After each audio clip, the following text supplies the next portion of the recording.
Hello students, आज हम discuss करेंगे क्लास 10th के फर्स्ट चैप्टर का, जो कि केमिस्ट्री के पोर्शन से है, केमिकल रिएक्शन एंड इक्वेशन। तो आइए स्टार्ट करते हैं हम chapter number first for class 10th, chemical reaction and equation. तो सिंपल सी बात आपको मैं 2-3 मिनट्स में बताऊंगा कि इस चैप्टर में बेसिकली हमें स्टडी किन चीजों का करना है, किन चीजों पे आपको फोकस करना है, क्वेश्चन कहां से बनेंगे, क्या क्या प्रॉब्लम आपको सॉल्व करने हैं, इनके बारे में। तो आइए स्टार्ट करते हैं कुछ बेसिक फंडामेंटल्स केमिकल रिएक्शन के। तो पहली बात इसमें जो स्टडी करना है वो हमें पढ़ना है क्या, what is chemical reaction, chemical reactions क्या होती हैं। नेक्स्ट जो हमारा टॉपिक होगा वो होगा क्या, what is chemical equation, chemical equation क्या होती है, और केमिकल रिएक्शन और केमिकल इक्वेशन की रिक्वायरमेंट क्यों हुई। अगर केमिकल रिएक्शन है तो केमिकल इक्वेशन क्यों लिखे, अगर केमिकल इक्वेशन है तो उन केमिकल इक्वेशन में और क्या क्या इंफॉर्मेशन हम दे सकते हैं, या उन केमिकल इक्वेशन से हम क्या क्या इंफॉर्मेशन ले सकते हैं, कैसे लिखते हैं, इनके बारे में। नेक्स्ट जो टॉपिक होगा हमारा, type of chemical reaction. Type of chemical reaction की बात करूं तो यहाँ पे डिफरेंट डिफरेंट टाइप के रिएक्शंस के बारे में आपको पढ़ना रहेगा। जैसे कि मैं बात करूं, कुछ रिएक्शंस के नाम मैं ले देता हूं, जैसे एडिशन रिएक्शन, एक होता है डिकम्पोजिशन रिएक्शन, नेक्स्ट होता है डिस्प्लेसमेंट रिएक्शन, एक होता है डबल डिस्प्लेसमेंट। ये तो हमारे बेसिक रिएक्शन की टर्म है। ठीक, अब बात करें इन रिएक्शंस के बारे में। आप देखो डिफरेंट डिफरेंट टाइप की केमिकल रिएक्शंस हैं। अब इनमें कुछ स्पेशल रिएक्शंस आती हैं, है ना, कुछ स्पेशल रिएक्शन आएंगी। जैसे उसमें सबसे इंपॉर्टेंट जो रिएक्शन है, इसके बारे में मैं पूरे डिटेल में डिस्कस करूंगा, उसका नाम है क्या, रेडॉक्स रिएक्शन। क्या है ये, रेडॉक्स रिएक्शन। इसमें हम दो टाइप के रिएक्शन की स्टडी करेंगे, एक होगा ऑक्सीडेशन, एक होगा रिडक्शन। तो ये हमारा एक इंपॉर्टेंट टॉपिक कवर होगा। इसमें हम बहुत सारी चीजों की बात करेंगे, हम ऑक्सीडेशन नंबर की बात करेंगे, एक एडिशनल इंफॉर्मेशन। नेक्स्ट कुछ और टाइप्स ऑफ केमिकल रिएक्शंस की होती है, जैसे फोटोकेमिकल रिएक्शंस, इनको हम अलग से डिस्कस करेंगे। एक होती है थर्मल डिकम्पोजिशन,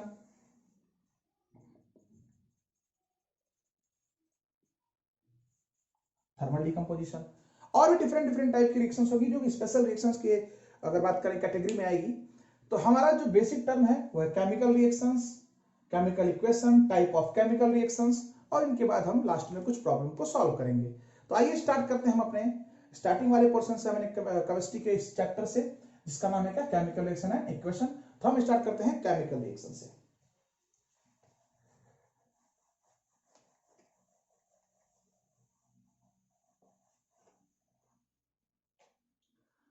तो ठीक है, देखते हैं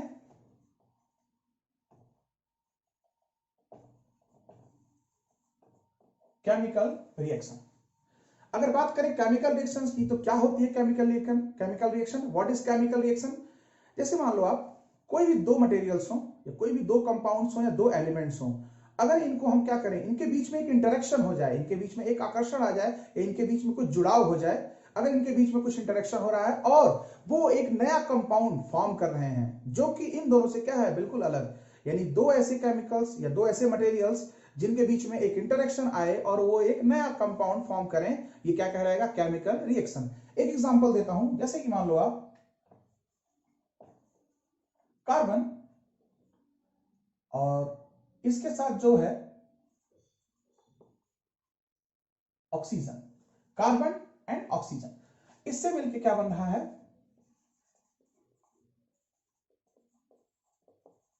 कार्बन डाइऑक्साइड।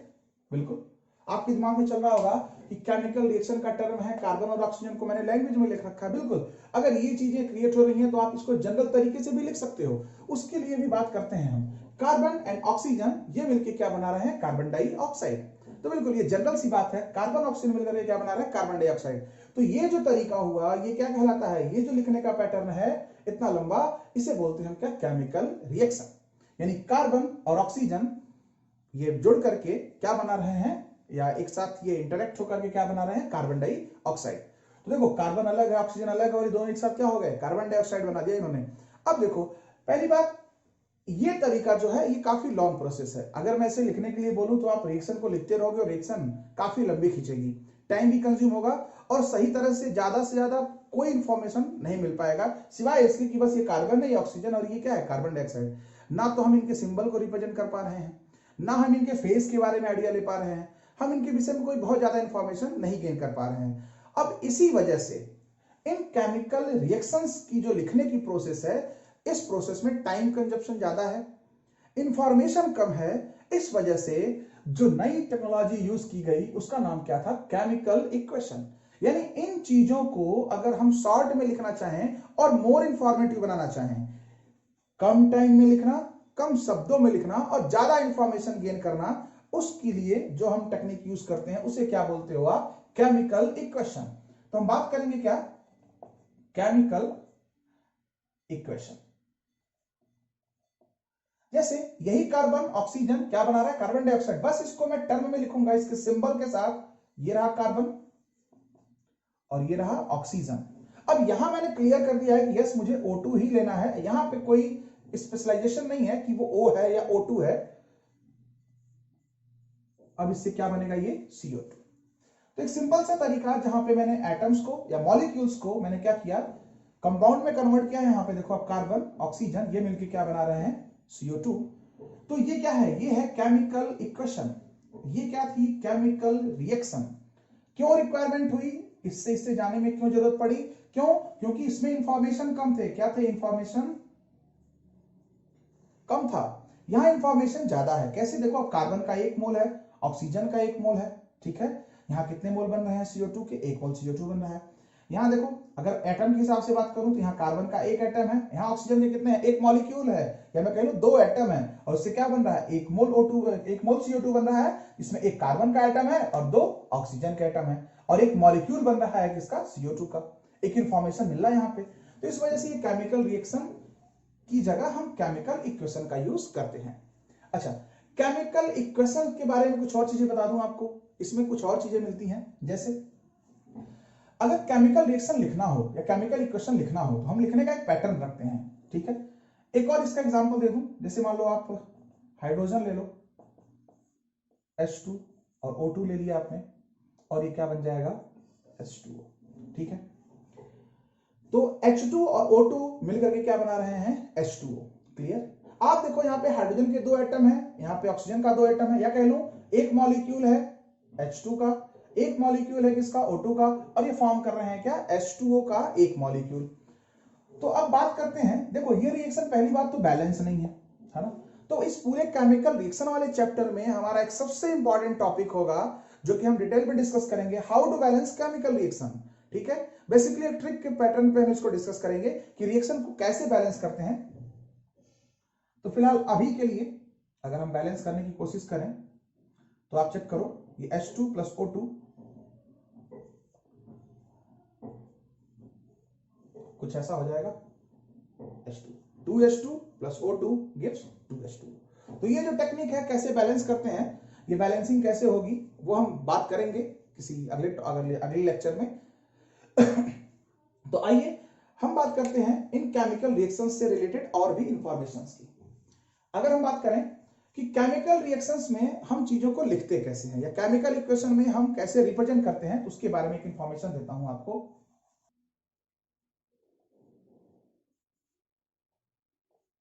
देखिए, ये मैंने एक केमिकल रिएक्शन या केमिकल इक्वेशन लिख रखा है। आप देखो केमिकल इक्वेशन के बारे में यहाँ पे इंफॉर्मेशन क्या दे रहा हूं मैं, ये रिएक्टेंट है और ये क्या है, प्रोडक्ट। सिंपल सा एक तरीका होता है लिखने का कि रिएक्टेंट को और प्रोडक्ट को हम क्या लिखते हैं, अलग अलग। रिएक्टेंट को कहां लिखेंगे, लेफ्ट साइड में, प्रोडक्ट को कहां लिखेंगे, राइट साइड में, सिंपल। अच्छा, इन दोनों के बीच में हम एक एरो यूज करते हैं। क्या यूज करते हैं, एक एरो। ये रहा रिएक्टेंट और ये रहा प्रोडक्ट, और इनके बीच में क्या यूज कर रहे हैं, एक एरो। और ये एरो बता रहा है, इसकी जो डायरेक्शन शो हो रही है ये बता रहा है कि इस रिएक्टेंट से क्या बन रहा है, ये प्रोडक्ट, ठीक। इस एरो के ऊपर हम बहुत सारी चीजों का इंफॉर्मेशन यहाँ पे हम देख लेते हैं कि यहाँ पे क्या क्या चीजें हो सकती हैं। जैसे अगर मैं बात करूं, रिएक्टेंट है और ये क्या है, प्रोडक्ट, ठीक। अब देखो रिएक्टेंट की वैल्यू एक या एक से ज्यादा भी हो सकती है। जैसे मैं बात करूं, एक एग्जांपल ले लेता हूं मैं, जैसे मान लो ए है, ए प्लस बी, इससे क्या बन रहा है, सी प्लस डी। क्या क्या चीजें हो सकती हैं एक केमिकल इक्वेशन की इंफॉर्मेशन में, वो चीजें बताता हूं मैं। ए और बी, ए भी हो सकता है, बी भी हो सकता है, या दोनों हो सकते हैं, है ना। रिएक्टेंट की जो वैल्यू होगी या रिएक्टेंट की जो स्पीसीज हैं वो एक हो सकते हैं, एक से ज्यादा हो सकते हैं। और बनने वाले प्रोडक्ट की वैल्यू, बनने वाले प्रोडक्ट्स का नंबर, वो एक भी हो सकता है और एक से ज्यादा भी हो सकता है। तो ये रहा ए एंड बी, इससे क्या बन रहा है, सी और डी। अब बात करते हैं, यहां एरो जो शो हो रहा है, ये एरो ये बता रहा है कि रिएक्टेंट की स्पीसीज कौन है, ए बी, और प्रोडक्ट कौन बन रहा है, सी और डी, क्योंकि एरो का डायरेक्शन कहां है, A to A B to C D. Clear. अब बात करते हैं यहां पे कुछ कंडीशंस होते हैं, या रिएक्शन अलग अलग कंडीशंस के हिसाब से इंफॉर्मेशन दे सकती है। तो इनके लिए हम कुछ चीजों का यूज करते हैं। आओ, जैसे अगर बात करें टेम्परेचर की, किसकी बात कर लेते हैं, टेम्परेचर की। अगर आपको रिएक्शन में टेम्परेचर की रिक्वायरमेंट है तो हम उसके लिए क्या सिंबल यूज करते हैं, डेल्टा का साइन यूज करते हैं। ये क्या होगा, एक इंफॉर्मेशन होगी कि आपका जो टेम्परेचर है वो भाई डिग्री सेल्सियस में हो सकता है या केल्विन में हो सकता है किसी रिएक्शन में। एक एग्जांपल दे रहा हूं, जैसे मान लो यहाँ पे कोई टेम्परेचर हो, वो कितना लिखा हो कि भाई ये हो रहा है कितने पे, 25 डिग्री सेल्सियस, या इसको मैं एक और तरीका है लिख सकता हूं, क्या, इसको केल्विन में लिख दो, मैं इसको 27 कर दूं, इजी हो जाएगा थोड़ा सा। 27 ये कितना हो जाएगा, 300 केल्विन। दोनों में से कोई सा भी लिख सकते हो आप, इस तरह का इंफॉर्मेशन हो सकता है। तो आप टेम्परेचर लिखा होगा तो या तो आप उसको डेल्टा लिख दो, या क्या लिख दोगे आप, ये टेम्परेचर की वैल्यू लिख दो। नेक्स्ट बात करते हैं, अगर लिखा होगा क्या, प्रेशर। प्रेशर के लिए हम क्या यूज करते हैं, 1 atm। हम साइन किसका यूज करते हैं, एटीएम का। वो प्रेशर 1 atm भी हो सकता है, 2 भी हो सकता है, या 3 भी हो सकता है।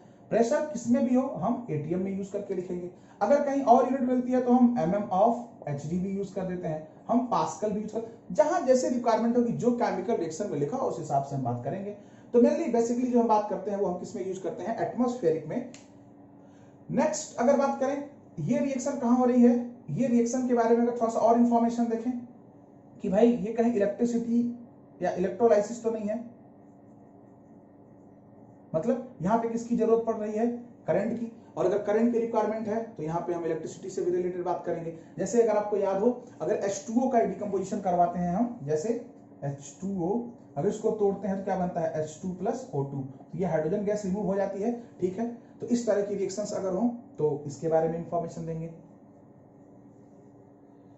नेक्स्ट बात करें, अगर एरो अभी मैंने बनाया था उस एरो से रिलेटेड बात करूं, जैसे कि मान लो मैंने यहाँ पे एरो लगा दिया, डी के साथ क्या लगा दिया है, एरो, ठीक है। अगर ये डी के साथ एरो लगा रखा है, मतलब ये किसे शो कर रहा है, अगर एरो ऊपर की तरफ लगा हुआ है, ठीक, तो ये किसे शो करेगा, ये बताएगा कि जो प्रोडक्ट में या जहां पे जिसके साथ एरो लगा हुआ है वो किस स्टेट में है, गैस स्टेट में। ऊपर का मतलब ये जो सिंबल है किसके लिए यूज होता है, गैस के लिए। जैसे कि मान लो एक example, C plus O2 gives CO2, और यहां पे एरो लगा हुआ है, ठीक। तो यहां पे यानी ये जो CO2 बन रहा है, ये CO2 क्या है, गैस। ध्यान रखें आप, O2 भी गैस है, लेकिन मैंने यहां एरो नहीं लगाया, ठीक है।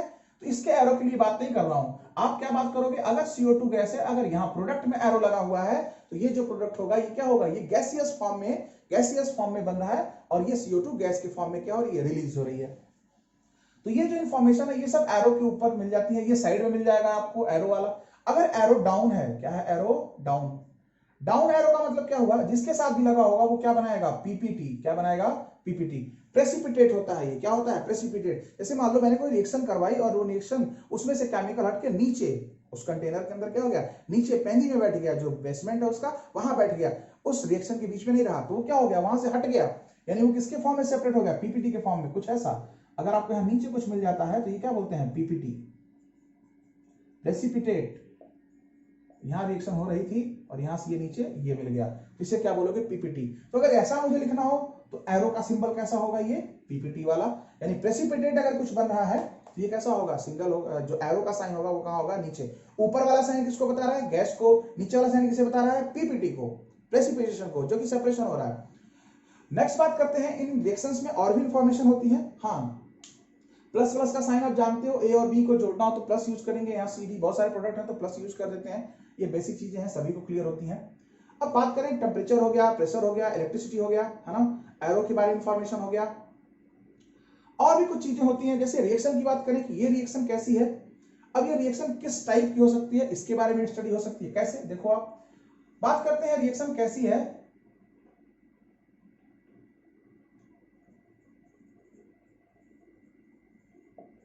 Endothermic and exothermic. अगर एंडोथर्मिक होगा, एक चीज ध्यान रखना, एंडोथर्मिक के लिए जो डेल्टा एच का साइन होता है वो होता है कैसा, पॉजिटिव, और क्यू का जो साइन होता है वो कैसा होता है, नेगेटिव। एक्सोथर्मिक के लिए जो डेल्टा एच का साइन होता है वो कैसा होता है, नेगेटिव, और क्यू की जो साइन होती है वो क्या होती है, पॉजिटिव। ठीक, तो आप बस एक ध्यान रखना, आप देखो डेल्टा एच और क्यू में जो रिलेशन है वो उल्टे का हो रहा है ना। मैं एक बार इसको समझा देता हूं, है ना। एंडोथर्मिक और एक्सोथर्मिक क्या होते हैं। एंडोथर्मिक रिएक्शन का मतलब हुआ एक ऐसी रिएक्शन जिसके लिए, उस रिएक्शन के लिए हीट की रिक्वायरमेंट हो। अगर वो रिएक्शन हो रही है तो उसके लिए क्या होगी, हीट की रिक्वायरमेंट होगी, और बिना हीट के वो रिएक्शन नहीं होगी। एक रिएक्शन ऐसी है एक्सोथर्मिक, अगर वो रिएक्शन होगी तो हीट प्रोड्यूस होगा, यानी इस रिएक्शन में हीट क्या होगी, रिलीज होगी, और इस रिएक्शन में हीट क्या होगी, एब्जॉर्ब होगी। यानी ऐसे रिएक्शंस जिसमें हीट एब्जॉर्ब हो वो क्या कहलाएगी, एंडोथर्मिक रिएक्शन, और ऐसी रिएक्शन जिसमें हीट क्या हो, रिलीज हो, वो क्या कहलाएगी, एक्सोथर्मिक रिएक्शन। तो ध्यान रखें आप, delta H change in enthalpy, enthalpy का मतलब यहाँ एक एनर्जी से है। यहाँ पे जो डेल्टा एच की वैल्यू होती है वो कैसी होती है, पॉजिटिव, और यहाँ डेल्टा एच की वैल्यू कैसी होती है, नेगेटिव। अच्छा, क्यू क्या है, क्यू है हीट, उष्मा, हीट की बात करें, गर्मी की बात करें, हीट है ये। क्यू का साइन कैसा होता है, नेगेटिव, और यहाँ पे क्यू का साइन कैसा होता है, पॉजिटिव। तो बस इतना ध्यान रखें, अगर डेल्टा एच पॉजिटिव तो क्यू नेगेटिव, और डेल्टा एच नेगेटिव तो क्यू पॉजिटिव, और ये एक दूसरे के साथ वाइस वर्सा में कंप्लीट है। क्यू पॉजिटिव तो डेल्टा एच क्या होगा, नेगेटिव। अब जैसे मान लो एक रिएक्शन है, इसका एक एग्जांपल दे रहा हूं मैं, जैसे मान लो लिखा हुआ ए प्लस बी से क्या बन रहा है, सी प्लस डी, और साथ में लिखा हुआ है delta H is equal to minus X kilo calorie, है ना। अब देखो एक्स किलो कैलोरी क्या है, एक्स तो क्या होगी, वैल्यू, और ये जो साइन आगे माइनस में लगा हुआ है, ये जो साइन लगा हुआ है ये बता रहा है कि ये रिएक्शन कैसी है, ये रिएक्शन कैसी है, एक्सोथर्मिक है भाई।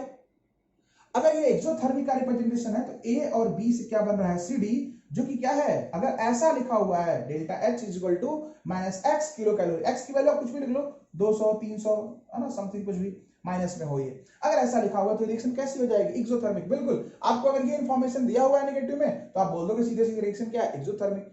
अच्छा, अगर यही रिएक्शन में कैसा हो जाए, डेल्टा एच की वैल्यू कैसा लिखा हो, प्लस एक्स किलो कैलोरी, तो आप क्या बोल दोगे, बिल्कुल एंडोथर्मिक रिएक्शन है। यानी डेल्टा एच का सिंबल अगर नेगेटिव तो रिएक्शन कैसी, एक्सोथर्मिक, और डेल्टा एच का सिंबल अगर पॉजिटिव देन रिएक्शन कैसा होगा,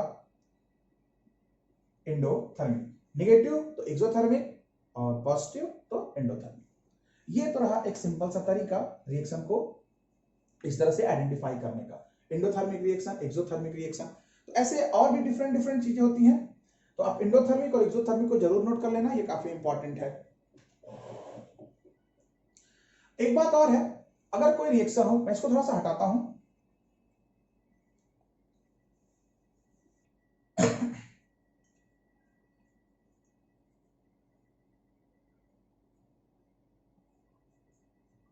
देखो बात आती है कि कोई इक्वेशन कितनी इंफॉर्मेटिव है, इसकी भी बात कर लेता हूं मैं। कोई रिएक्शन कितना यूजफुल होगा, एक बात बताओ, अगर आपको इंफॉर्मेशन कम मिले तब वो इंफॉर्मेशन सही है, या इंफॉर्मेशन ज्यादा मिले तो इंफॉर्मेशन सही है। बिल्कुल, अगर इंफॉर्मेशन ज्यादा मिल रही है आपको चीजों से, या किसी रिएक्शन से अगर आपको इंफॉर्मेशन ज्यादा मिल रही है तो वो रिएक्शन हमारे लिए क्या होगा, ज्यादा सफिशियंट होगा। देखो कैसे, मान लो ए और बी क्या कर रहे हैं, रिएक्शन कर रहे हैं, और ये सी और डी फॉर्म कर रहे हैं, तो ये दोनों तो क्या हो गए, रिएक्टेंट, और ये दोनों क्या हो गए, प्रोडक्ट, सिंपल। अच्छा, मैं टेम्परेचर दे देता हूं कि ये टेम्परेचर भाई ये 300 डिग्री, सॉरी 300 केल्विन पे हो रहा है, और इसके लिए जो प्रेशर लग रहा है वो कितना है, 1 atm, है ना। ये सारी चीजें हमने डिस्कस किया है, 1 atm के प्रेशर पे हो रहा है, ठीक है। और इसके लिए जो डेल्टा एच का साइन है, वो डेल्टा एच का साइन कैसा है, माइनस एक्स, डेल्टा एच की वैल्यू लेता हूं मैं यहाँ पे 100 किलो कैलोरी, है ना। अब देखो इस रिएक्शन में बहुत सारी चीजें हमें पता है। पहला कि भाई रिएक्शन कितने टेम्परेचर पर हो रही है, 300 केल्विन पे, रिएक्शन कितने प्रेशर पे हो रही है, तो 1 atm पे। अच्छा, अभी एक मुझे और डिस्कस करना है, कैटलिस्ट। कैटलिस्ट, मैं कैटलिस्ट के बारे में आता हूं, इनको कंप्लीट करने के बाद फिर कैटलिस्ट डिस्कस करते हैं अभी, ठीक। ये रहा। अब बात करें, 300 केल्विन पे रिएक्शन है, 1 एटीएम पे रिएक्शन है, एटमॉस्फेरिक प्रेशर 1 है। अच्छा, थोड़ा सा और इंफॉर्मेशन गेन करते हैं। क्या इसमें कुछ और लिखा जा सकता है? बिल्कुल, हम फेज भी डिस्कस करते हैं। अगर मान लो एस किस फेज में है? सॉलिड में। इसमें है सॉलिड में। और बी किस में है? लिक्विड में। इसमें है बी लिक्विड में। यानी ए का जो फेज है वो कैसा है? सॉलिड। यानी ए जो कंपोनेंट है, ए जो सब्सटेंस है, मटेरियल है, कंपाउंड एलिमेंट है, वो कौन से फेज में है? सॉलिड में। बी किस में है? लिक्विड में। तो ये भी इंफॉर्मेशन बनते जा रही है। सी किस में बन रहा है? गैस में। सी का जो फॉर्म है क्या है? गैसियस फॉर्म हो रहा है। और डी का भी फॉर्म क्या हो रहा है? गैसियस। तो कहने का मतलब, मैंने एक सॉलिड और लिक्विड बनाया है, यानी कि सब्सटेंस को मैंने मिलाया है, तो क्या बना रहे हैं? सी और डी, जिनका फॉर्म कैसा है? गैसियस। तो अगर ये गैस है तो मैं एरो भी लगा सकता हूं ऐसे, भाई हमने पहले डिस्कस किया था। अगर गैसेस आएंगी, प्रोडक्ट्स हैं, तो उनके लिए हम एरो ऊपर भी लगाएंगे। क्लियर? अच्छा, अब देखो, ये रिएक्शन ए और बी से बन रहा है सी और डी, और ये रिएक्शन क्या हो रही है? होते जा रही है, होते जा रही है। अब बात करते हैं, अगर हम यहाँ पे कुछ कैटलिस्ट वगैरह लगा दें तो कैटलिस्ट क्या होते हैं? एक बात ध्यान रखना, किसी भी केमिकल रिएक्शन की लाइफ में कैटलिस्ट दो तरीके के होते हैं। किसी भी केमिकल रिएक्शन की लाइफ में कैटलिस्ट दो तरह के, एक पॉजिटिव और एक नेगेटिव। एक बात और, कैटलिस्ट क्या होते हैं? तो कैटलिस्ट वो मटेरियल हैं जो कि आग लगाते हैं केवल, ना वो इधर के होते हैं ना वो उधर के होते हैं। आई मीन कहने का मतलब, ना वो रिएक्टेंट में दिखाई देगा और ना प्रोडक्ट में दिखाई देगा। हाँ, कुछ होते हैं अपने लाइफ में भी कैटलिस्ट हैं, तो ना वो इधर के होते हैं ना वो इधर के होते हैं, वो बीच में के होते हैं। किसमें के होते हैं? बीच में। बीच का मतलब है, ना वो उनका अपीयरेंस रिएक्टेंट में होगा और ना ही उनका अपीयरेंस प्रोडक्ट में होगा। ना तो वो रिएक्शन के पहले दिखाई देंगे ना बाद में। कहने का मतलब, केवल वो रेट को बढ़ाने के काम में आते हैं और रेट को घटाने के काम में आते हैं। भाई ए और बी कितनी तेजी से रिएक्शन कर रहे हैं, ये किस पे डिपेंड करवा देंगे हम? कैटलिस्ट पे। देखो, कैटलिस्ट की बात करें, कैटलिस्ट दो टाइप के होते हैं। एक क्या होता है? पॉजिटिव, और एक क्या होता है? नेगेटिव। ध्यान दो, मैंने कहा ना, किसी भी केमिकल रिएक्शन की लाइफ में कैटलिस्ट दो टाइप के, या तो उसकी रेट को बढ़ा देंगे और या उसकी रेट को घटा देंगे। हमारी लाइफ में भी ऐसे लोग मिलते रहते हैं। एक जो आपको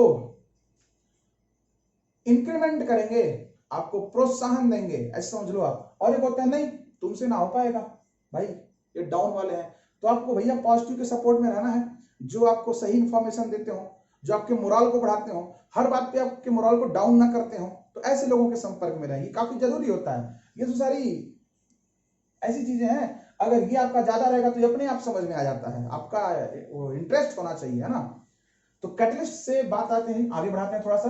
तो कैटलिस्ट, इसका ना तो हम रिएक्टेंट साइड में अपीयरेंस देखेंगे और ना ही कहां देखेंगे? प्रोडक्ट साइड में। बट कैटलिस्ट का रोल होता है, ये रेट ऑफ रिएक्शन को क्या करेंगे? अगर पॉजिटिव रहा तो बढ़ा देगा और निगेटिव रहा तो घटा देगा। बस ये रिएक्शन की रेट को, कितने तेजी से रिएक्शन करेगा, कितने स्लो रिएक्शन करेगा, है ना। एक एग्जांपल देता हूं मैं इन सबका, एक मिला जुला। देखो, N2 + 3H2 gives 2NH3। यहां पे ये किस फॉर्म में होता है? गैसियस में। गैसियस में। ये एक रिएक्शन है हैबर प्रोसेस में अमोनिया के फॉर्मेशन का। देखो, यहाँ पे कुछ टेम्परेचर भी रखते हैं, यहाँ पे प्रेशर भी रखते हैं ना। यहाँ पे कैटलिस्ट होता है आयरन और मॉलिब्डेनम, है ना। आयरन और मॉलिब्डेनम, ये क्या करते हैं? ये इस रिएक्शन की रेट को क्या कर देते हैं? बढ़ा देते हैं, जिसकी वजह से नाइट्रोजन और हाइड्रोजन मिल करके क्या बनाने लगते हैं? अमोनिया गैस का फॉर्मेशन स्पीड से करते हैं। ठीक है, 300 केल्विन के आसपास होता है, 1 एटीएम प्रेशर पे काम होता है। तो ये जो रिएक्शन हो रही है आयरन और मॉलिब्डेनम की, कैटलिस्ट की प्रेजेंस में हो रही है। तो ये एक एग्जांपल हुआ। बस आपको इतना ध्यान रखना है, कैटलिस्ट क्या है? वे स्पीसीज हैं जो रिएक्शन में डायरेक्ट अपीयर नहीं होते, लेकिन इनका रिएक्शन के रेट में इंक्रीज करने में और इनके रेट को डिक्रीज करने में इनका बहुत ज्यादा रोल होता है।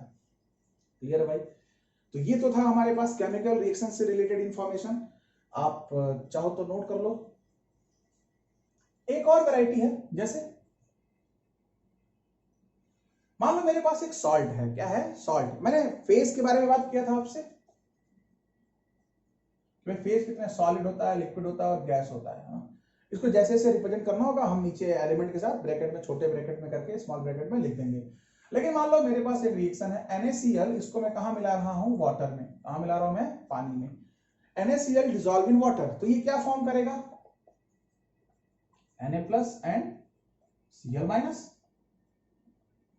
देखो, NaCl कैसा होता है? अरे नमक कैसा होता है? सॉलिड पानी जनरली लिक्विड, अगर बात करें जनरली क्या पानी लिक्विड होता ही है।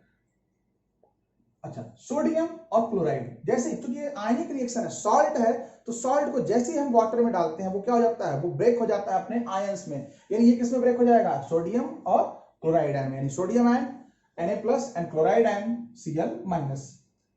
अगर यहां बात करें हम, देखो आप, इसका जो फेज होगा ये क्या होगा, एक्वस। क्या होगा ये, एक्वस। तो यही एक इंफॉर्मेशन था मेरे पास कि NaCl है, पानी में डिसॉल्व कर रहे हैं, तो ये किस में कन्वर्ट हो जा रहा है, एक्वस कंडीशन में।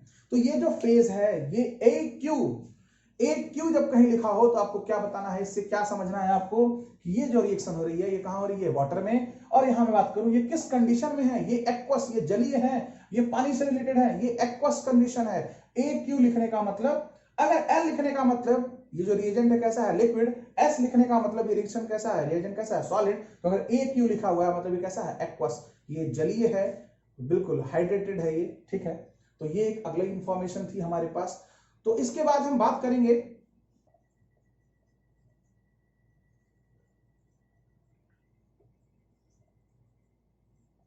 ठीक है भाई। तो ये रहा type of chemical reactions. Type of chemical reactions के लिए अब आपको बता दूं मैं कितने टाइप की केमिकल रिएक्शन की स्टडी करनी है यहाँ पे। तो हम बेसिक चीजों को स्टडी करते हैं। पहला, फर्स्ट, ये जो हमारे पास होता है एडिशन रिएक्शन या कॉम्बिनेशन रिएक्शन बोलते हैं इसको हम, कॉम्बिनेशन रिएक्शन।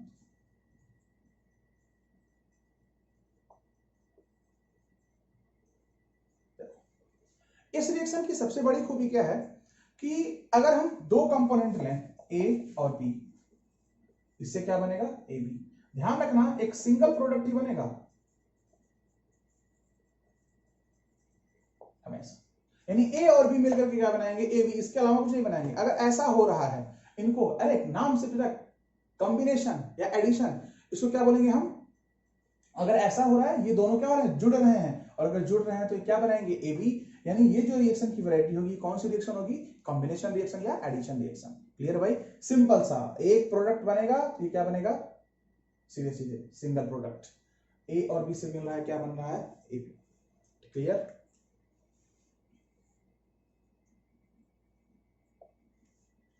इस एग्जांपल की बात करें, देखो C+O2 gives CO2, simple. Mg+O2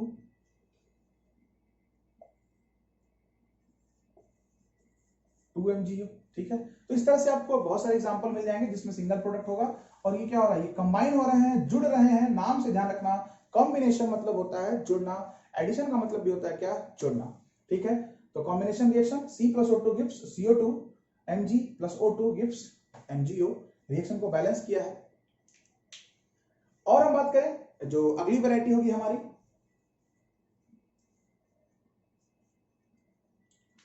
next जो रिएक्शन की वैरायटी है वो है डीकंपोजिशन रिएक्शन।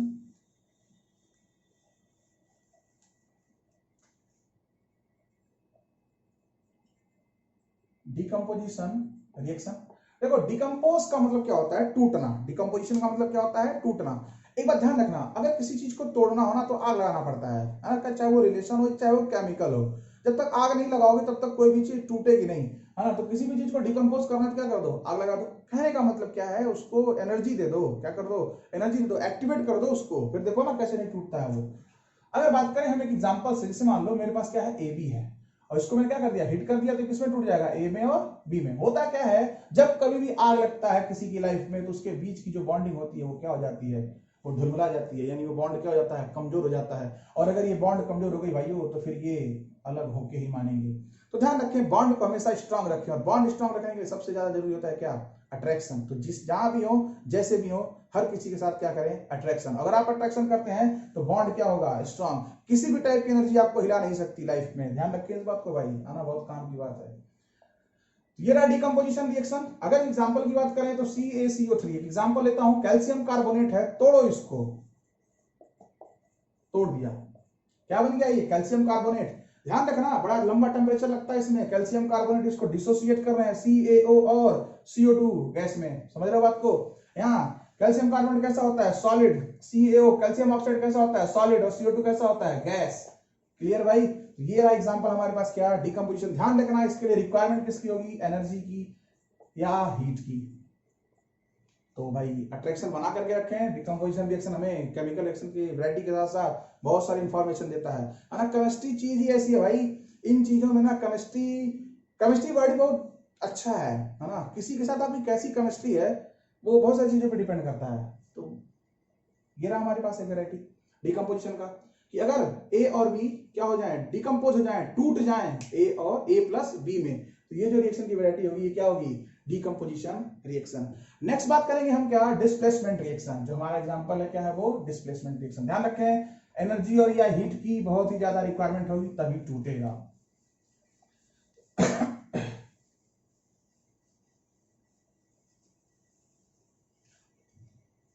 तो अगला हमारे पास क्या है, डिस्प्लेसमेंट। डिस्प्लेसमेंट रिएक्शन, डिस्प्लेसमेंट का मतलब हटाना, और क्या डिस्प्लेस करना। डिस्प्लेस करने का मतलब क्या होता है, हटाना। कैसे, जैसे मान लो क्लासरूम है, कोई बेचारा सीधा साधा बच्चा बैठा हुआ है और बगल में बिल्कुल अचानक कुछ आते हैं, कॉलेज वाली लाइफ की बता रहा हूँ, कुछ आते हैं, यही चल उधर चल, है ना। अब क्या कर दिया, उसको हटा दिया, उसको वहां से क्या कर दिया, डिस्प्लेस, और खुद उसकी जगह पे बैठ गए। अब होते हैं कुछ, तो वो जो कंडीशन है ना वो कब होती है, जब एक स्पीसीज के पास ताकत क्या है, ज्यादा, भाई तगड़ा है वो, है ना, और बिल्कुल गोल गोल है उसकी। अब उसने दूसरे को क्या कर दिया, डिस्प्लेस कर दिया। तो यानी उसके पास कुछ तो ऐसा था जिससे उसने डिस्प्लेस कर दिया। अब बताओ अगर वो वाला अगर मजबूत होता तो क्या कोई दुबला पतला वाला आकर के उसको डिस्प्लेस कर पाएगा। अगले दिन की घटना देख लो, मान लो वो पहले से आके बैठा हुआ है, तो क्या लगता है कि जिसको कल डिस्प्लेस किया था वो आकर के उससे भिड़ेगा, नहीं आज मैं, तूने कल डिस्प्लेस किया था आज मैं डिस्प्लेस करूंगा, आज मैं बैठूंगा क्योंकि यहाँ से सब कुछ दिखता है ना। तो ऐसा कुछ नहीं होगा। तो जिसकी रिएक्टिविटी क्या होगी, ज्यादा, है ना, इसमें डिस्प्लेस कौन करता है, जिसकी रिएक्टिविटी क्या होगी, ज्यादा, वो एलिमेंट दूसरे एलिमेंट को क्या करता है, वहां से क्या करता है, रिप्लेस कर देता है, वहां से हटा देता है। तो आइए देखते हैं डिस्प्लेसमेंट रिएक्शन के बारे में, कि अगर मान लो कौन है ए बी, इसकी रिएक्शन किसके साथ हो गई, सी के साथ। तो देखो बी के साथ, बी के साथ, है ना, बी के साथ कौन है, ए, है ना, बी के साथ कौन है, ए। अब ए की जो रिएक्टिविटी है ना वो कम है किससे, सी से, तो ये क्या होगा, ये हटा देगा सी, कौन बन जाएगा यहाँ पे, बी सी। क्या बन जाएगा, ये बी सी। और अगर ये बी सी बन गया तो ए क्या हो गया, ए हट गया, तो साथ में ए क्या हो जाएगा, अलग, ए सेपरेट हो चुका है। समझ रहे हो भाई। तो इसके भी एग्जांपल्स के तरीके हैं मेरे पास। जिंक की रिएक्शन कॉपर सल्फेट से करवा दो, तो कॉपर, जिंक की रिएक्शन कॉपर से करवाओगे, हाँ, तो जिंक क्या होता है, ऊपर होता है, वो कॉपर को डिस्प्लेस कर देगा, तो क्या बन जाएगा, जिंक सल्फेट, और कॉपर सेपरेट हो जाएगा। समझ रहे हो बात को। जिंक की रिएक्शन किससे करवा दो, कॉपर सल्फेट के साथ, तो क्या बन जाएगा, जिंक सल्फेट, और ये क्या हो गया, कॉपर, ये हो गया डिस्प्लेसमेंट। ध्यान रखना कि जब भी कभी कोई एक एलिमेंट दूसरे को क्या कर दे, रिप्लेस कर दे, अगर ये रिएक्शन बन जाती है या रिएक्शन ऐसी कुछ होती है, जिसे क्या बोलोगे, डिस्प्लेसमेंट रिएक्शन। एक होती है डबल डिस्प्लेसमेंट रिएक्शन। कौन सी रिएक्शन, डबल डिस्प्लेसमेंट की बात कर लेते हैं।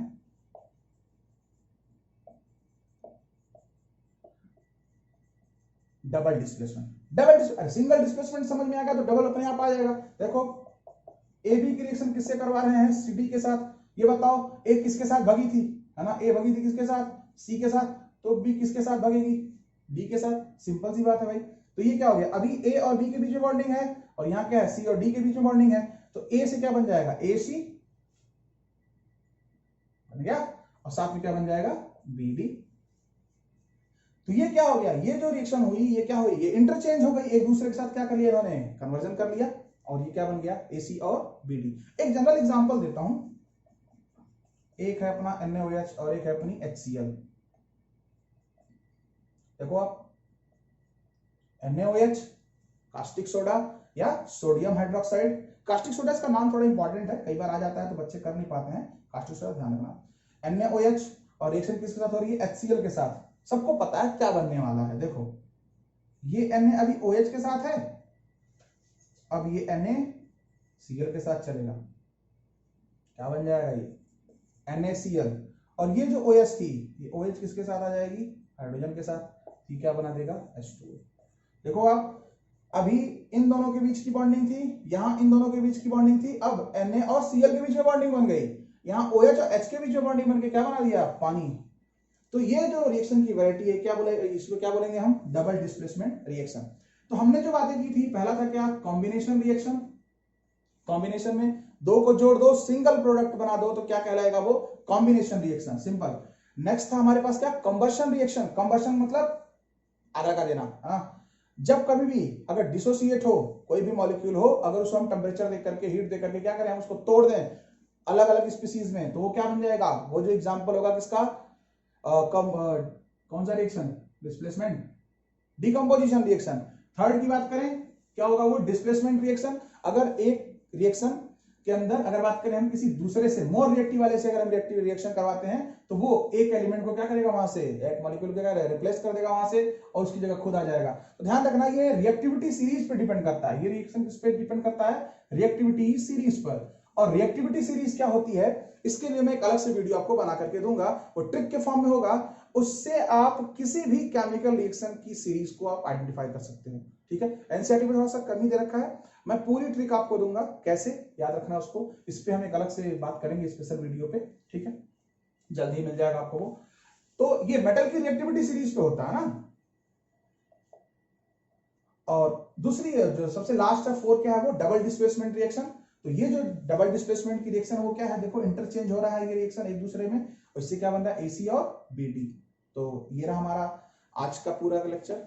ठीक है भाई, तो आप अब तक के जितने भी पॉइंट्स थे उनको पढ़ो। एनसीईआरटी जरूर पढ़ें आप, कोई बुक पढ़े ना पढ़ें, मेरा रिक्वेस्ट है आपसे। स्पेशली अगर आप अच्छा गेन करना चाहते हैं या किताब को वाकई समझना चाहते हैं, तो एनसीईआरटी को 2 से 3 बार, मिनिमम 3 बार, मैक्सिमम आपकी जितनी पोटेंशियल हो जरूर पढ़ें। ओके भाई, फिर मिलते हैं नेक्स्ट वीडियो में। Thank you.